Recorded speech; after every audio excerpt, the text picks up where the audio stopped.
اور اب تقریب کو آگے بڑھاتے ہوئے میں ہارون آباد سے تشریف لائے ہوئے اپنے معزز مہمان معروف علم شخصیت پروفیسر غلام محی الدین صاحب سے گزارش کر رہا ہوں کہ وہ تشریف لائیں اور اپنے خیالات کا اظہار کریں. جناب پروفیسر غلام محی الدین صاحب.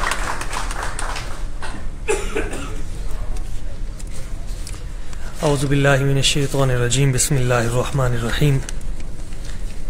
الحمدللہ رب العالمین والصلاة والسلام علی سید الانبیاء والمرسلین. اما بعد فقد قال اللہ تبارک و تعالی فی کلامہ المجید ولا رطب ولا یابس الا فی کتاب مبین. معزز صدر محفل، ارباب فکر و دانش، اصحاب محبت و مودت، میرے محترم مکرم جناب پروفیسر اشفاق احمد خان صاحب اور عزت مآب وارث علوم اصحابی کا نجوم، وارث سوز مولا روم، میرے محترم حضرت قبلہ نذیر احمد غازی صاحب اور محترم مکرم عاشق رسول جناب اسلم ترین صاحب، دیگر احباب، میرے تمام پروفیسرز، دیگر احباب، اللہ پاک کی بارگاہ قدس میں دعا ہے اللہ کریم ہمارے محترم مکرم قبلہ خان صاحب کو بام عروج عطا فرمائے. آپ نے جو کام کیا ہے میں اس پہ چند باتیں وقت کی کمی کو ملحوظ خاطر رکھتے ہوئے پیش کرنا چاہوں گا. قرآن کی انسائکلوپیڈیا جو آپ نے لکھا ہے اس پہ تقریباً 20 سال انہوں نے صرف کیے ہیں. پاکستان کی بڑی بڑی لائبریریز میں آپ گئے اور جا کے اپنا وقت صرف کیا. اب دیکھیں جلد نمبر 10 میں صفحہ نمبر 4837 پہ کیا خوبصورت انہوں نے بات کی ہے. جس وقت کوئی بندہ تحقیق کے لیے نکلتا ہے ان پیچیدہ مراحل میں بڑے بڑے سفر کرنے پڑتے ہیں. کہتے ہیں قرآن اور سائنس کی جو تطبیق کی بات کی پہلے برکاتی صاحب نے، اللہ پاک نے ارشاد فرمایا قرآن مجید میں کہ اس میں ہر چیز موجود ہے. اب انہوں نے ان تمام چیزوں کو نکالا کیسے ہے. اب دیکھیں انہوں نے یہ چیز ثابت کی ہے قرآن مجید کو پڑھتے ہوئے کہ قرآن پاک میں دنیا کا لفظ 115 بار آیا ہے تو آخرت کا لفظ بھی 115 بار آیا ہے. کیا حسن ہے قرآن کا. حسن دیکھیے، حسن دیکھیے قرآن پاک کا.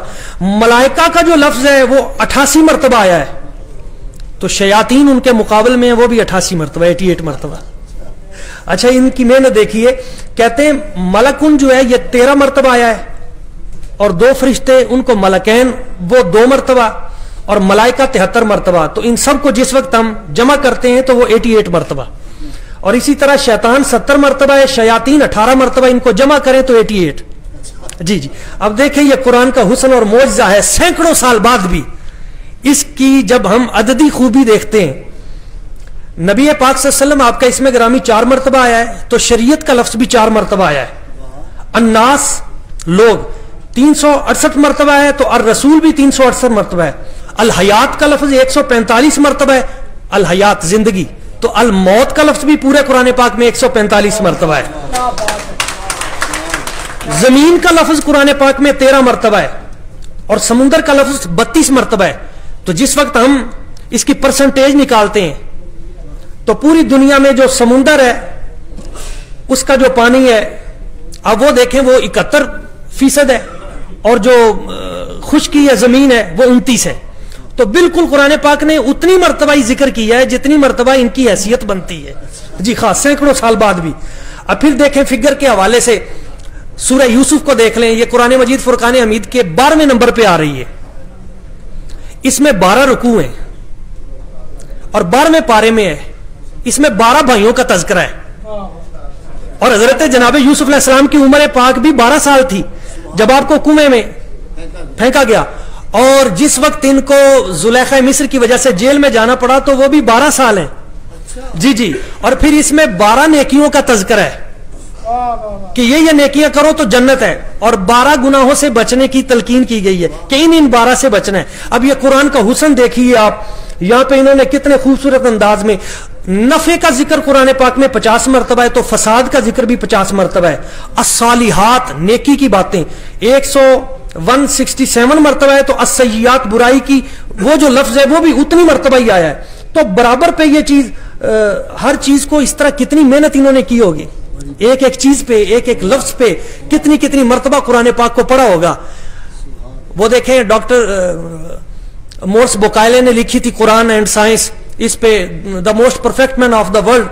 تو پہلے مسلمان نہیں تھے, مسلمان ہوئے, پھر انہوں نے جس وقت تقابل کیا تو اس کے بعد بڑا خوب کہا. اور کیپٹن کوسٹو جن کا انہوں نے تذکرہ کیا ہے, میں نے وہ سارا اس کو پڑھا. کیپٹن کوسٹو نے سمندروں کے پانیوں پہ تحقیق کی, قبلہ ڈاکٹر صاحب نے اس کو بھی دیکھا, پروفیسر صاحب نے, اس نے سمندروں کے پانیوں پہ تحقیق کی اور یہ ثابت کیا کہ یہ کام میں نے اوریجنل کیا ہے. سب سے پہلے کیا کام کیا ہے؟ اس نے کہا جبرالٹر کے مقام پہ بحر اوقیانوس ہے, بحیرہ روم ہے, یہ دونوں سمندر مل رہے ہیں. تو اس نے کہا میں نے ان دونوں سمندروں کے پانیوں کو چیک کیا ہے, جو الکلی تیزابیت اس طرف ہے وہ اس طرف نہیں ہے, جو اس طرف ہے وہ ادھر نہیں ہے. تو اس کا مطلب یہ ہے کہ ان دونوں کے درمیان کوئی خفیہ پردہ ہے جس کو انسانی آنکھ دیکھ نہیں سکتی. اس پہ اس کو نوبل پرائز دیا گیا. اس کو کہا جناب اس نے نیا کام کیا, اس سے پہلے یہ کام کسی نے کیا ہی نہیں ہے. تو وہ جو ڈاکٹر مورس بوکائلے صاحب تھے یہ گئے اس کے پاس اور کہا کہ تم نے اتنے سال لگا کے سمندروں کے پانیوں پہ تحقیق کرنے کے بعد جو چیز پیش کی ہے کہ جہاں پہ دو سمندر اور دو دریا مل جائیں ان کے درمیان خفیہ پردہ ہوتا ہے, انسانی آنکھ دیکھ نہیں سکتی. اس نے کہا یہ کام تو قرآن نے 1450 سال پہلے کر دیا. اس نے کہا کیسے, کیا اس دور میں کوئی ایسی ہستی تھی جس نے جبرالٹر کی تہوں میں آ کے اس مقام کو دیکھا؟ کہا نہیں. کس نے بیان کیا ہے؟ کہا مدینہ شریف والے کے قرآن کو پڑھو, سورہ رحمان کو پڑھو, مرج البحرین یلتقیان بینہما برزخ لا یبغیان. جب دو سمندر آپس میں ملتے ہیں, بینہما برزخ, ان کے درمیان میں ایک خفیہ پردہ ہوتا ہے, لا یبغیان, اس طرف کا پانی ادھر نہیں ہے اور اس کی نمکیات ادھر نہیں ہے. اس نے کہا, یہ پروفیسر صاحب نے یہ بات بیان کرتے ہوئے آگے جو لکھا, کہا یہ وہ مقام تھا قرآن کی, یہ وہ اٹل حقیقت تھی جس وقت اس کیپٹن کے سامنے آئی اسی وقت کلمہ طیبہ پڑھ کے مسلمان ہو گیا. آپ دیکھیں بڑا خوبصورت کام ہے اس حوالے سے. جس وقت فضائی کام پہ انہوں نے توجہ دی وہ بڑا خوبصورت کام کیا. شکار کے حوالے سے ایک بڑی اچھی بات کی آپ نے, کہنے لگے کہ یہ جو شکار ہے, آپ دیکھیں علم کی فضیلت پہ پہلے باتیں ہو چکی ہیں, بڑی مجھے مزہ آیا اس بات کو پڑھ کے. کہنے لگے قرآن پاک نے بیان کیا ہے شکار کے اصول, اور پھر فرمایا کہ جس وقت کوئی کتا شکار کے لیے تم چھوڑو تو اس سے پہلے اس کتے کو تعلیم دو. ایک ہی گھر میں ایک ہی نسل سے پیدا ہونے والے دو کتے ایک جیسے ہوں, مکلبین تعلمونہن مما علمکم اللہ. کہا ایک کتے کو تم نے شکار کا علم سکھایا ہے اور دوسرے کو نہیں سکھایا. کتے ایک نسل سے ہیں, ایک جیسے ہیں, دونوں کو چھوڑ دو. جو کتا جس نے صرف شکار کا علم سیکھا ہوگا وہ کسی چیز کو پکڑ کے لائے گا تو وہ حلال ہوگی, اور جس نے وہ علم شکار نہیں سیکھا ہوگا وہ لے کے آئے گا تو وہ حرام ہوگی. تو کیا خوبصورت بات کی. کہنے لگے اس کا مطلب یہ ہوا کہ حلال اور حرام کے درمیان جو تمیز ہے وہ علم نے دی ہے. واہ واہ واہ. علم اگر ایک کتے کے اندر آیا ہے اور وہ بھی بڑا علم نہیں ہے, وہ صرف شکار کا, تو اس کتے کے اس علم کی برکت کی وجہ سے وہ حرام چیز حلال ہو گئی. تو آگے انہوں نے پھر اور کمال کر دیا. کہنے لگے اب دیکھیں ایک کتے کے پاس علم آئے وہ دوسرے کتوں سے ممتاز ہو جاتا ہے, تو جس بندے کے پاس علم آئے وہ دوسرے بندوں جیسا کیسے ہو سکتا ہے. اور پھر آگے کہنے لگے کہ ہدہد جو تھا, ہدہد, کہا اس نے مسابت اختیار کی حضرت سلیمان علیہ السلام کی. وہ کچھ عرصہ آپ کے پاس رہا تو اس کو اتنا علم ملا کہ وہ فضاؤں میں اڑتا ہوا زمین کی تہ میں بتا دیتا تھا کہ یہاں پہ پانی میٹھا ہے, یہاں پہ کڑوا ہے. اگر کوئی حضرت سلیمان کی مسابت میں پرندہ شامل ہو جائے تو اللہ تعالیٰ اس کو اتنے علوم عطا کر دیتا ہے. تو جو مصطفیٰ کریم صلی اللہ علیہ وسلم کی مسابت میں صحابی ہوں گے اللہ تعالیٰ ان کو کتنا علم عطا فرماتا ہے, ان کو کیا علم عطا فرماتا ہے. بڑی خوبصورت بات کی. یہ ان کے علم کو سلام عقیدت ہے. وہ چیزیں جو آج تک مخفی تھیں اس انسائکلوپیڈیا نے کھول کے سامنے کر دی ہیں. آپ دیکھیں ڈاکٹر کیتھ اینڈ مور نے بڑا کام کیا. وہ کہتا ہے آج تک مجھے سمجھ نہیں آئی کہ وہ کون سا الٹرا ساؤنڈ مشین تھی جس نے قرآن, جس نے اسلام کو اتنا عرصہ پہلے باخبر کر دیا. اس نے کہا اب جو مشینیں آئی ہیں تو ہم نے یہ جانا کہ ماں کے پیٹ میں بچہ جو پرورش پاتا ہے وہ 3 تہوں کے اندر پرورش پاتا ہے. اللہ تعالیٰ نے اس کی 3 تہیں رکھی ہیں تاکہ اس کی حفاظت ہو. یہ اب ہمیں پتا چلا جب مشینیں آئی ہیں کہ اس کا, لیکن وہ کہتا ہے قرآن پاک نے سینکڑوں سال پہلے بیان کر دیا, یخلقکم فی بطون امہاتکم, وہ اللہ ہے جو تمہیں تمہاری ماؤں کے پیٹ میں تخلیق کرتا ہے. خلقم من بعد خلقن, ایک تخلیق کے بعد دوسری تخلیق. فی ظلمات ثلاث, 3 پردوں میں. وہ کہتا ہے وہ عرب کے بادیہ نشین, ان کے پاس وہ کون سی ایسی الیکٹرانک ایسی کوئی چیز, ایسی سائنس تھی جس بنیاد پہ سینکڑوں سال پہلے انہوں نے یہ راز بیان کر دیے. اور یہاں پہ وہ کہتا ہے ایک آیت ایسی ہے جس نے مجھے حیران کر دیا. وہ کہتا ہے یہ 1950 سے پہلے یہ تصور تھا کہ جیسے جیسے آپ اوپر جائیں گے ویسے ویسے آکسیجن بڑھتی جائے گی. جب امریکہ نے اوپر اپنے اپولو وغیرہ بھیجے تو پتا چلا کہ نہیں, جیسے جیسے اوپر جائیں گے آکسیجن کم ہوتی جائے گی. پھر اس کے لیے جس وقت روس نے یوری گاگرین اور اس کے بعد نیل آرمسٹرانگ یہ گئے تو پھر سیلنڈر اور انہوں نے اس کا اہتمام کیا آکسیجن کا.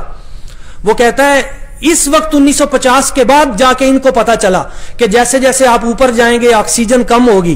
سینکڑوں سال پہلے مدینہ شریف میں جب حضور پہ قرآن کا نزول ہوا, اللہ پاک نے فرمایا وَمَن يُرِدِ اللَّهُ أَن يَهْدِيَهُ يَشْرَحْ صَدْرَهُ لِلْإِسْلَامِ.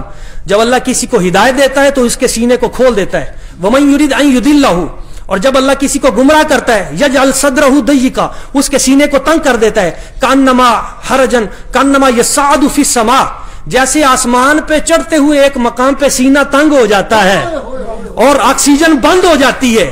آسمان پہ سفر کرتے ہوئے جیسے آکسیجن بند ہو جاتی ہے. اس نے کہا اس وقت کون سا ایسا علم تھا جس نے یہ چیز بیان کر دی کہ جیسے جیسے آسمان کی طرف جاؤ گے آپ کی آکسیجن کم ہو جائے گی. اس نے کہا وہی سچا ہے مذہب, وہی سچا قرآن ہے جس نے سینکڑوں سال پہلے یہ تمام معاملات بیان کر دیے. اس طرح میں اپنی گفتگو کو سمیٹتا ہوں. آسمانوں کی تخلیق پہ گفتگو کرتے ہوئے بڑی بڑی باتیں, بڑے بڑے راز بیان کیے. آج جا کے یہ 1980 اس دور میں آ کے سائنسدانوں نے کہا کہ یہ جو کائنات ہے یہ وسعت پذیر ہے, اس میں پھیل رہی ہے, آسمان پھیل رہے ہیں, سیاروں ان میں فرق بڑھتا جا رہا ہے. اس نے کہا یہ آج ہم پہنچے ہیں, قرآن نے سینکڑوں سال پہلے بتا دیا.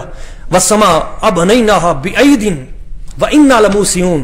اللہ پاک فرماتا ہے ان آسمانوں کو میں نے اپنے دست قدرت سے جیسے اس نے چاہا تخلیق کیا. وَإِنَّا لَمُوسِعُونَ, اور ہم ان میں وسعت پیدا کرتے جا رہے ہیں, ہم ان کو بڑھاتے جا رہے ہیں. تو یہ تمام چیزیں اس پہ نمبرنگ کے حوالے سے, اور چاند پہ ان کا بڑا کام ہے, شہاب ثاقب کے اوپر ان کا بڑا کام ہے, قرآن کے اسرار پہ, اور کتنی میں باتیں بیان کروں ان تمام معاملات پہ. یہ 16 جلدیں ہیں. میں اس بات پہ اپنی گفتگو سمیٹتا ہوں کہ جس بندے نے یہ کتاب لکھی ہے اس نے سینکڑوں مرتبہ قرآن پاک پڑھا ہے.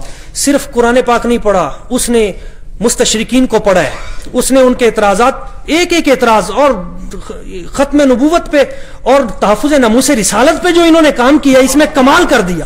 سارے پچھلے سالوں کے مدت سے جو امت پہ قرض ہے وہ سارا اتار دی ہے. میں یہ بتانا چاہتا ہوں آپ تمام احباب کی توسط سے پورے عالم اسلام کو کہ جس بندے نے اپنی زندگی کے 20 سال لگا دیے اور ایک چیز کو ڈھونڈنے کے لیے قرآن مجید فرقان حمید کو 100 مرتبہ پڑھا, کیا ہم اس کی اس تحقیق کو ایک مرتبہ بھی نہیں پڑھ سکتے؟ کیا ایک مرتبہ بھی نہیں؟ ان رازوں کو جو انہوں نے واشگاف کیا ہے, کھولا ہے ہمارے سامنے, تو یہ وہی باتیں جو نبی کریم صلی اللہ علیہ وسلم نے پہلے فرما دی.